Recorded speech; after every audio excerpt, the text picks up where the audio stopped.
ইমামকে যদি আপনি রুকুতে পান তাহলে আপনি সে রাকাত পেয়েছেন, সেটা গণ্য হবে। কোথায় পেলে রাকাত পাইছেন গণ্য হবে? রুকুতে। আল্লাহু আকবার বলে ইমামকে রুকুতে পাইছেন, আপনি আল্লাহু আকবার রুকুতে গেছেন, ইমাম উঠে গেছে, আপনি গেছেন, তারপর ইমাম উঠে গেছে, তারপর আপনি রাকাত পেয়ে গেছেন। কথা কি বুঝাতে পারছি? অতএব রুকুতে পাওয়া পর্যন্ত রাকাত পেয়ে গেছেন, কিন্তু আপনি রুকুতে যাবেন এতক্ষণ ইমাম সাহেব সামিউল্লাহ আলহামদুলিল্লাহ দাঁড়ায় গেছেন, তাহলে আপনার রাকাত গণ্য হয় নাই। যখন রাকাত গণ্য হয় নাই তাহলে আপনি কি করবেন? ইমামের সাথে শামিল হবেন না দাঁড়ায় পরের রাকাতে যুক্ত হবেন? বলেন দেখি। শামিল হলে লাভ কি? রাকাত তো এটা গণ্য হবে না। কি লাভ? লাভ আছে? কি লাভ?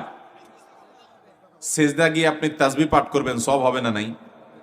অনেক লোক আছে দেখবেন যে দৌড়ায় দৌড়ায় আসছে ট্রেন ধরার জন্য, আইসা দেখে ট্রেন ছেড়ে দিয়েছে, মানে ইমাম সাহেব রুকু থেকে উঠে গেছে, এরপরে দাঁড়ায় থাকে, আফসোস করে রাকাতটা মিস হয়ে গেল। দাঁড়ায় থাকে, ইমাম সাহেব সেজদা দুইটা দিয়ে পরের রাকাতে দাঁড়ানোর পরে যায় ইমাম সাহেব যোগ দেয়। দেখছেন না এরকম লোক?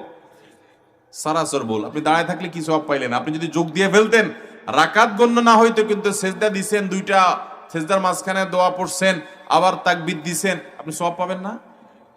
ফামাইয়া আমাল মিসকালা যাররাতিন খায়রান ইয়ারা, বিন্দুমাত্র ভালো কাজ করলো আল্লাহর কাছে তার সওয়াব পাওয়া যাবে কি যাবে না? অতএব এটা দাঁড়ায় থাকাটা ভুল।